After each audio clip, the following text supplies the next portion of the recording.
Beckwith with the Winning with Beckwith podcast. The purpose of this podcast is to provide sales, business, and leadership information to help individuals in all walks of life. Each episode is unique, and we will bring some of the top leaders and business owners to the podcast to share what they have learned and are learning, as well as myself. So thank you for tuning in.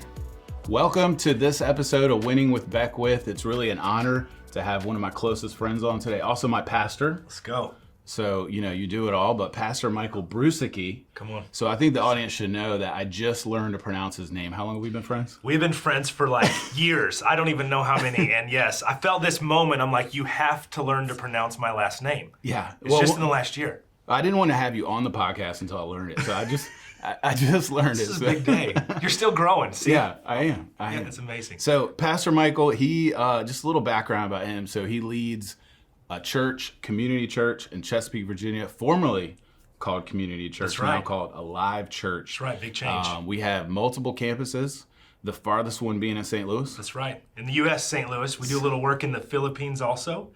But yeah, Chesapeake and Suffolk and St. Louis, Missouri. Yeah, so a lot of traveling, but leads a really big organization that happens to be a church, and you preach most Sundays. So I don't know how you pull all that off, but you seem to do it.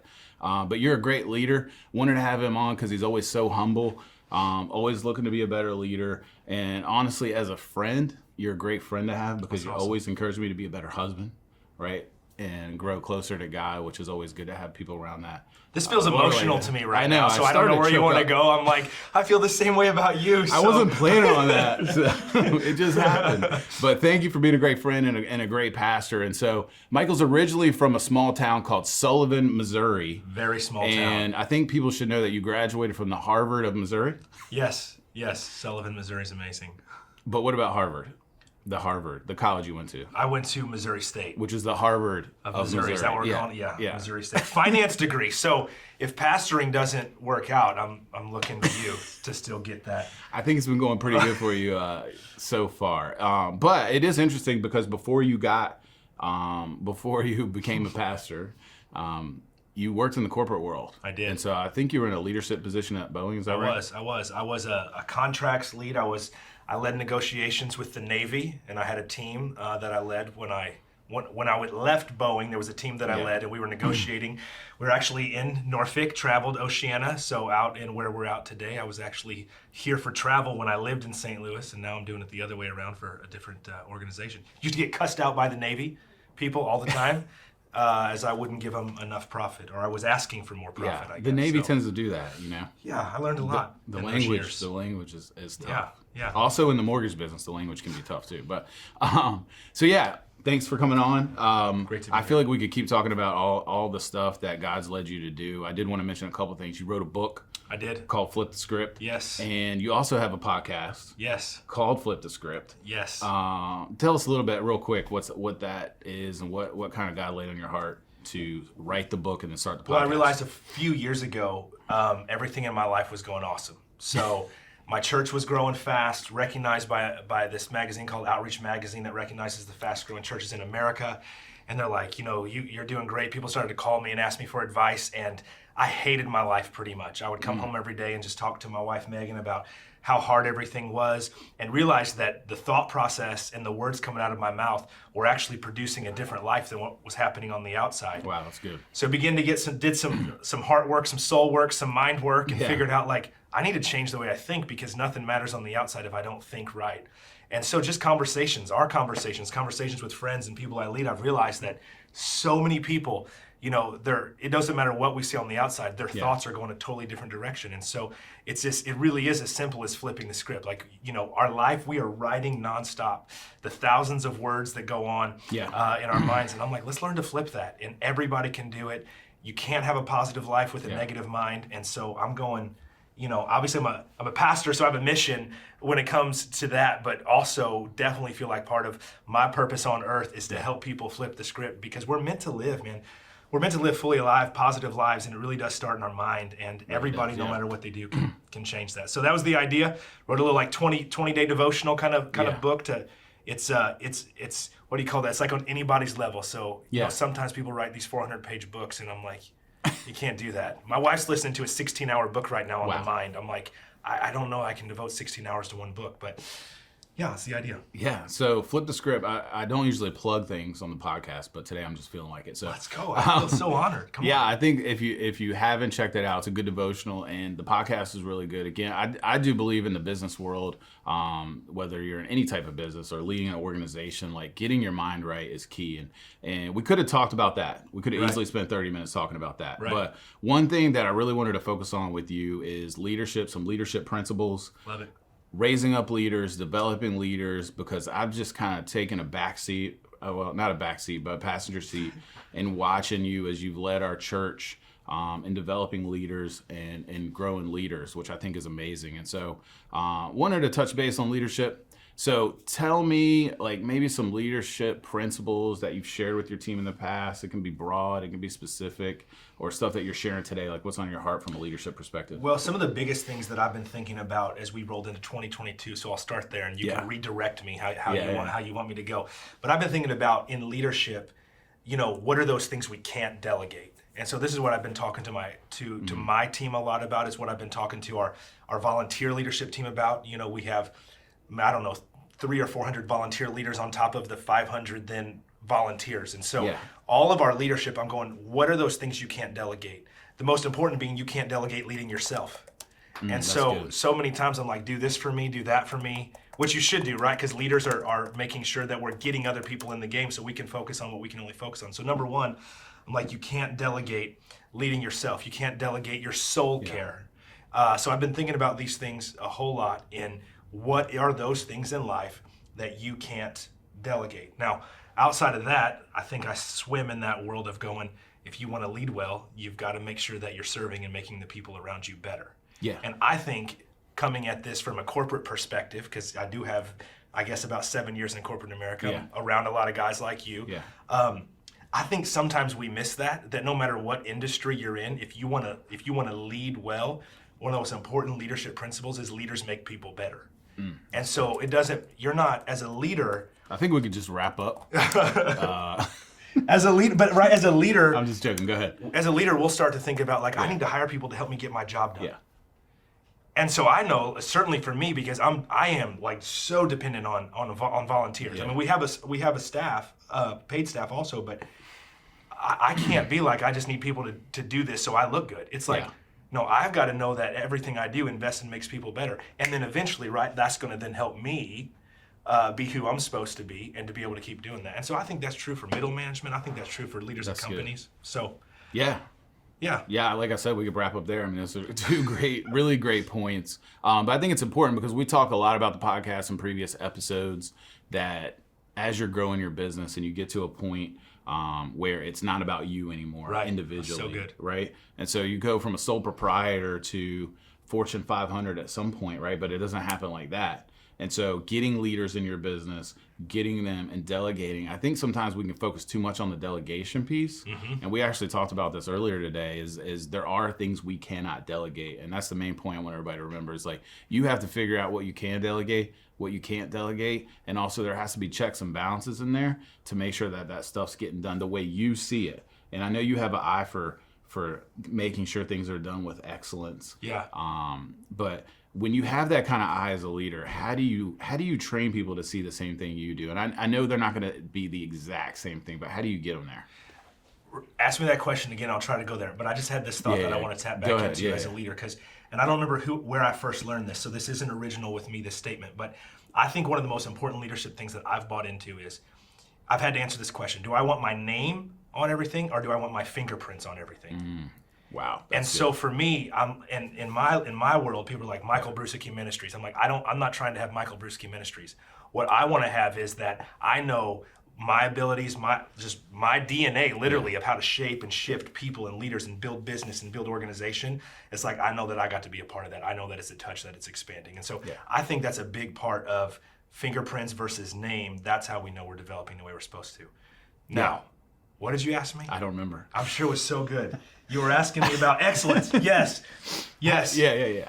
So one of the things for me is consistently coaching. Yeah. Right? Leaders are always coaching. And so I notice every detail. So part of my reality as a leader is I kind of live at like, what do they say, 30,000 feet, but I'm also down at 100 feet. And I'm not in between a lot. I'm really in those two areas a lot is kind of where I live from. Yeah.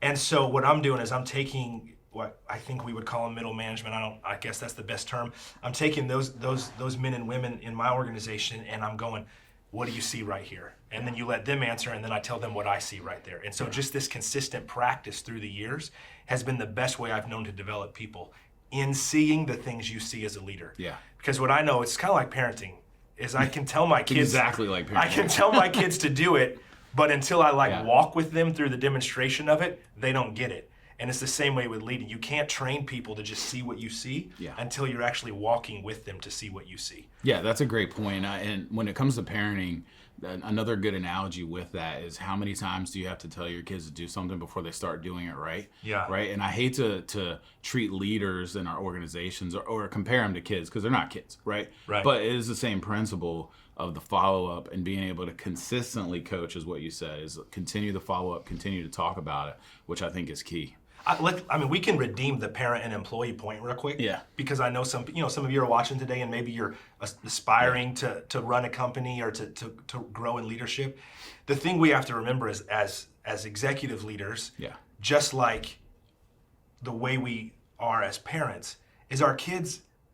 People say this, like, your kids have a mind of their own. We all have a mind of our own. That's true. So we don't know what they're thinking about. We don't know what. So that's actually, the reason my kids don't see trash and walk by trash is because they're not thinking about making sure our house looks good. Yeah. Like, that's not where their thought process is ever. Well, our team members, a lot of times, they're not thinking about the exact same things we are. That's so good. And so that's why they're like that. So that helps us not be frustrated as leaders. Yeah. And I think more just give grace and be like, okay, let's coach and teach of why these are things we would notice. Yeah, that's such a good point. And so, again, I think what Michael was saying there is we're not always going to see, our leaders aren't going to always see the things we see, and just making sure you understand where they're coming from. Right. And I like when you said, hey, I asked them, what do you see? And then you tell them what you see, right, which is totally different, which is great. Because you have to let them go first. Yeah, of course. Because if you tell them first what you see, they aren't going to tell you what. They're going to say, I see the same thing, boss. Exactly. That's good. So we were talking earlier about when a business gets to the point where you're a sole proprietor, and you really need to start finding some leaders. And so maybe you have a couple employees, and maybe some of them are potential leaders, all right?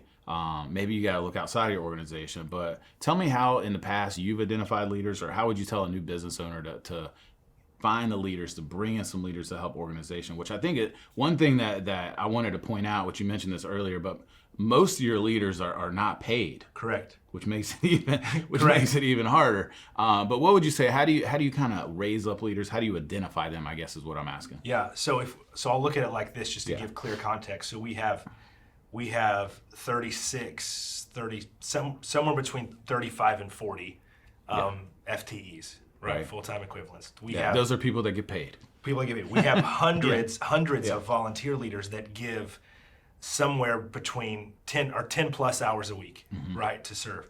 And so when I'm thinking about somebody being in leadership, the first thing that I listen to, and this is what I encourage everybody to do, is you have to hear what are they passionate about when you have conversations with them. Yeah. So do they care about, do they talk about their kids? Do they talk about their spouse? Do they talk about sports? Do they talk about the industry that you're in? Do they talk about how to grow? Do they talk about making money? Do they just talk about nonsense? Like, what is it they talk about when they talk to you?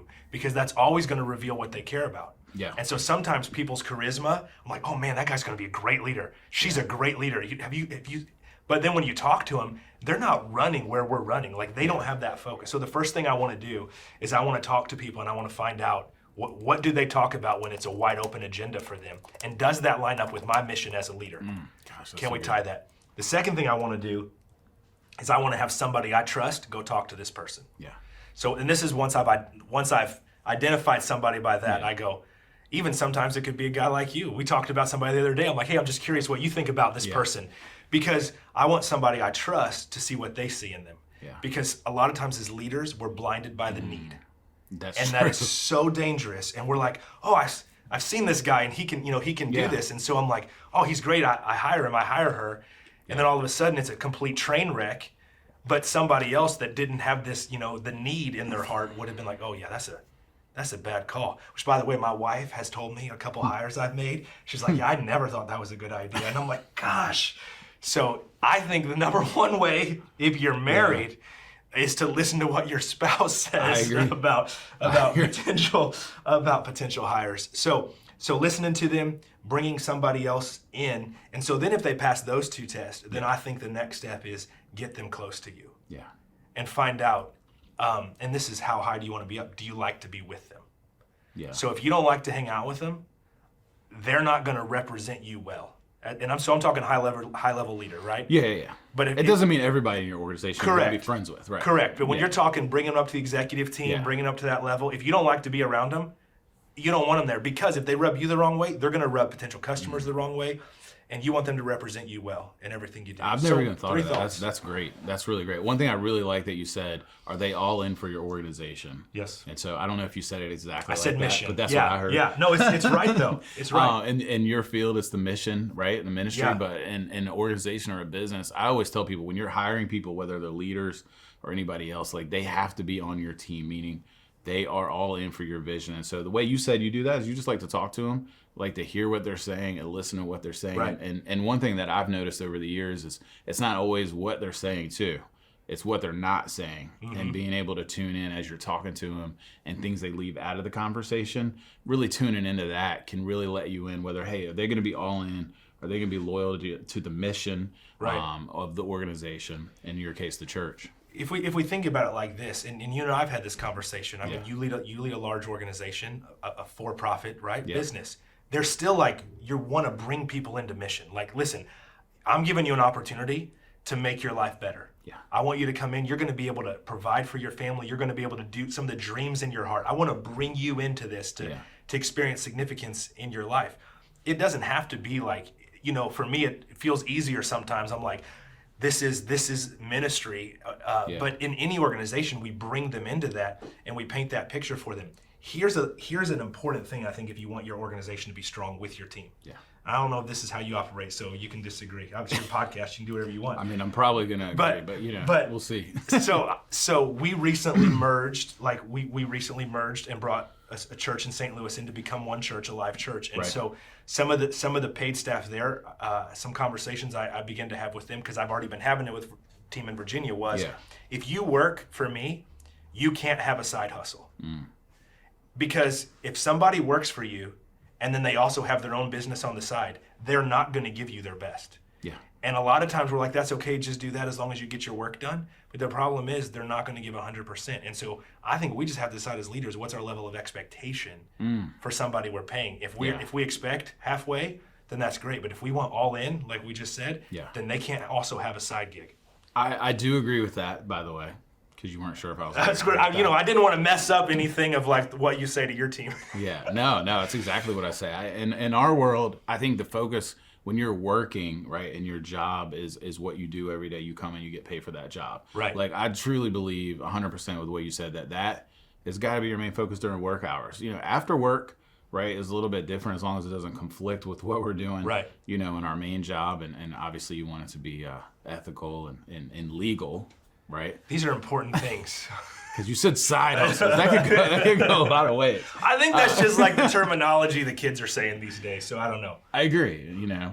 You're very in touch with the kids, which is very, very good.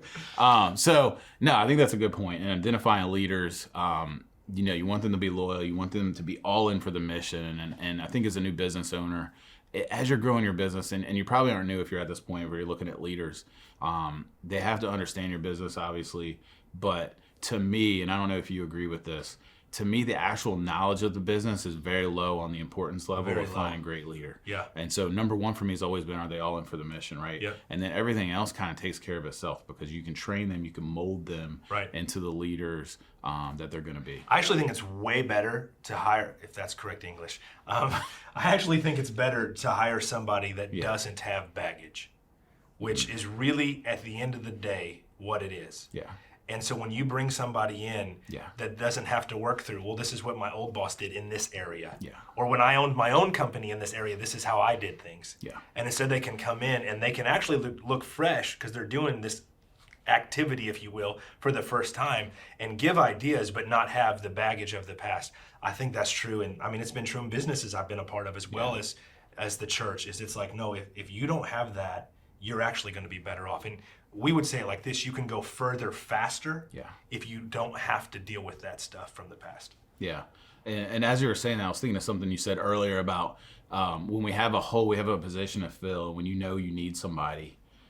Gosh, how often do I see in all businesses, and I've done this myself, is like we really do get blinded by that need, and we'll throw anybody in that position. And I've seen it with contractors, right? They need a foreman because they're running multiple jobs now. Yes. And they're like, hey, you've been working for me for a couple years, and you can hammer a nail, right? Why don't you go start leading that crew over there, right? Yes. And things blow up very quickly when that happens. And so I just wanted to reiterate that. Don't get blinded by the position or the need that you need, or the need that you need. That sounded horrible. The need of the job. Thanks. So here's something I say to my executive team. Trust the void. Now, that's in context, right? But I always tell them, like, they're like, what are we going to, for us? I'm like, if we don't have somebody to sing, let's say, we're like, what would happen if like all of our worship team quit and our worship directors You'd be and all singing. this? That would be great. I'm like, you know what? We should get you we'll out there. Figure it out. Yeah, but I would. That's what you do when you're the leader. What you're like, I just want to know what instrument you would play, or would you sing? I would probably play all of them. Drums? At the same time. Guitar? All of them? Mm-hmm. Okay. Yeah, one-man band. We got this. I think you should do that. But that's a really good point, though. It's like sometimes not about you playing music, but you do have to be okay with not having that in order to find the right person. Right. And so how many times did you realize you didn't need that role? So that's been a regular practice of mine. and I'll just use this. So I learned this at a young age. Worship's important for church. We're not talking about that. No, in business. So I learned this at a young age. So I grew up in the accounting world. My parents own their own accounting practices my whole life, right? And so I remember my dad's company, a small company. I think he had 7, 8 employees, something like that. But I remember, gosh, I'm going to go maybe 20 years ago or so. So I was in my early 20s, and he had like this almost like a company split. Like something happened, half of his employees quit, and I'm like, "Are you going to replace?" I'm like, "What are you going to do?" And he's like, well, I found out actually we can do all of the work those 4 employees were doing. This other person's doing it all in 3 hours. Yeah.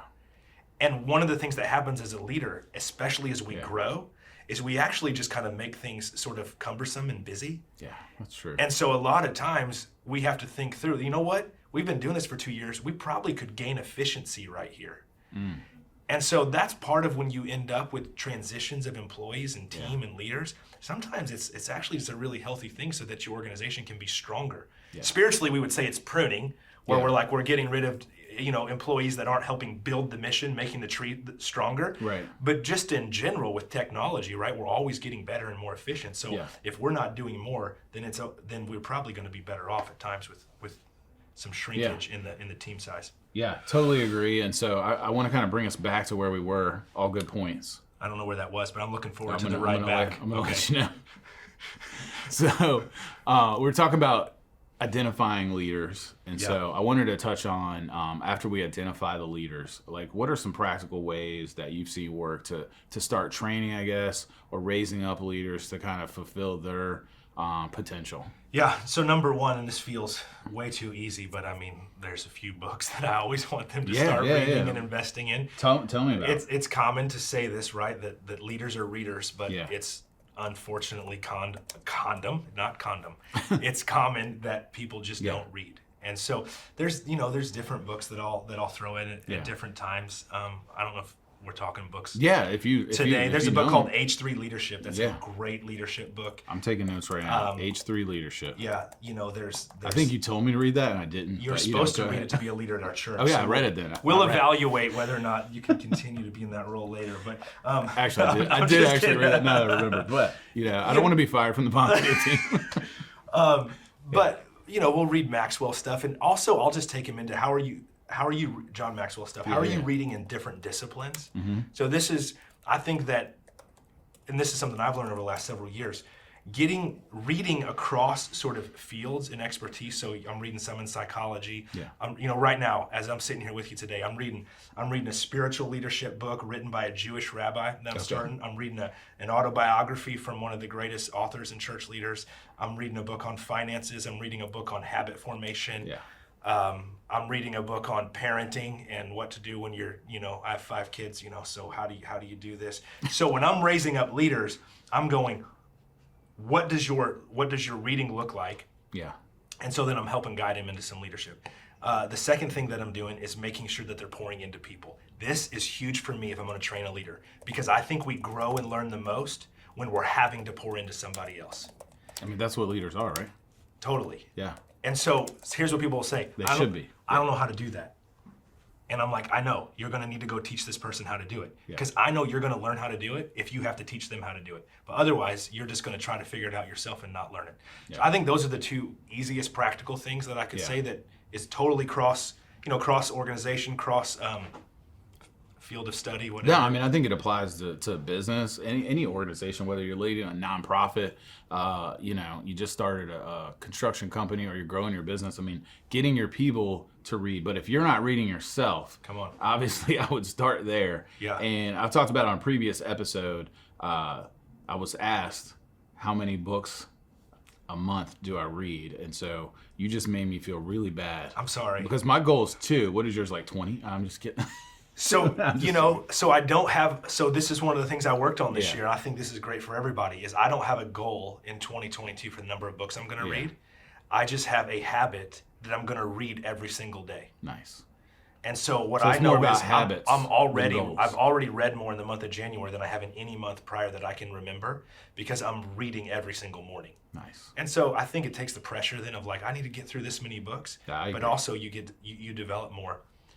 You develop more as a leader in that way. I also think this, and I don't know if this is specific to church, but like I care. So if I'm training you to be a leader in my organization, I care about what voices you're listening to. Mm-hmm. I care about who you're reading. I care about what podcast you're listening to, because we're not going to talk about fake news today, but there's a whole lot of, or maybe we are, but there's I don't think so. But, there's just so much out there. Yeah. That I'm like, I wouldn't think that's actually developing somebody into the leader they should be. Yeah. And so I'm not okay with, as a leader who's developing leaders, I'm not okay with going, hey, just go out there and find stuff to develop.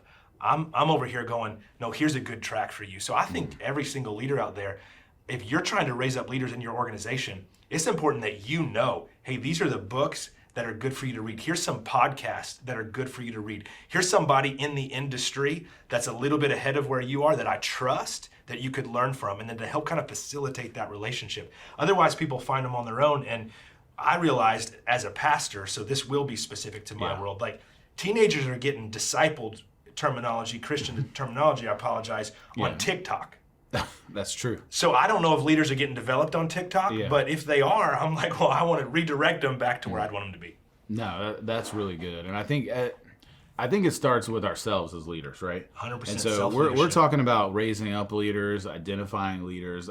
We're assuming in this conversation that you're already a high leader in leading a business. But if you're not, or I guess I should go backwards, because we all have work, right? 100%. As leaders, right? Yes. As husbands, yes. As fathers, we all have work to do. And so we're all trying to get there. But I would encourage you, if you're not reading as a leader now, right?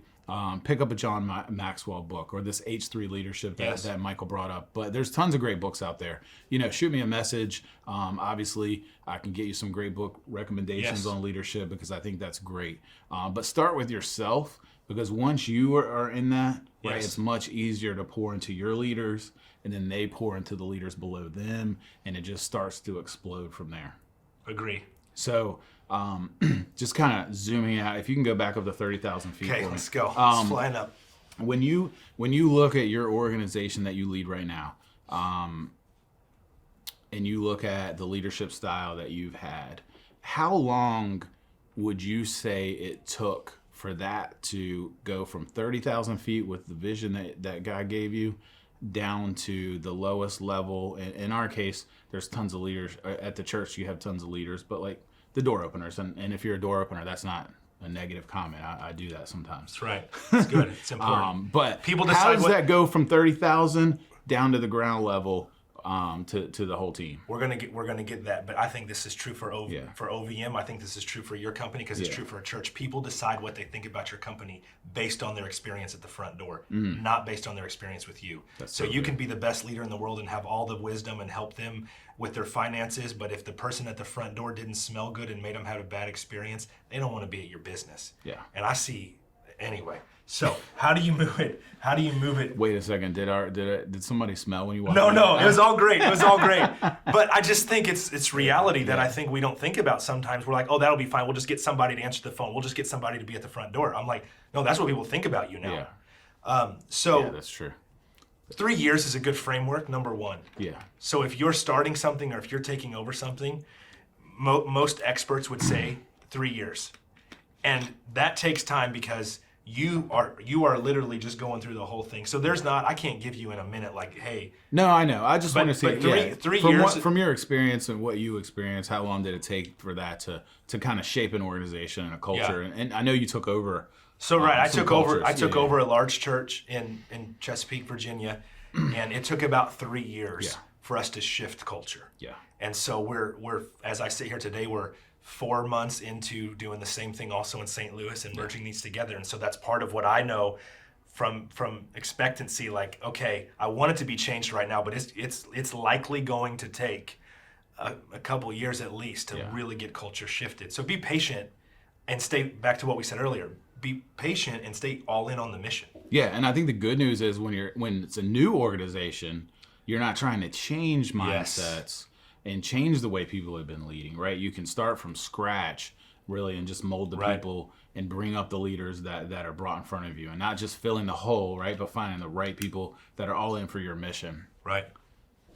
That was so good. I mean, we could keep going. I'm a little disappointed you didn't like my Harvard of Missouri joke. I wasn't sure what you meant, and I was like, I don't know what we're talking about right now. So I don't have that massive school, like pride in my college. So it's Missouri State, just to be clear. That's Missouri State. Yes. Great school. It is amazing. But anyway, the Bears. Yeah, we could talk about so many items.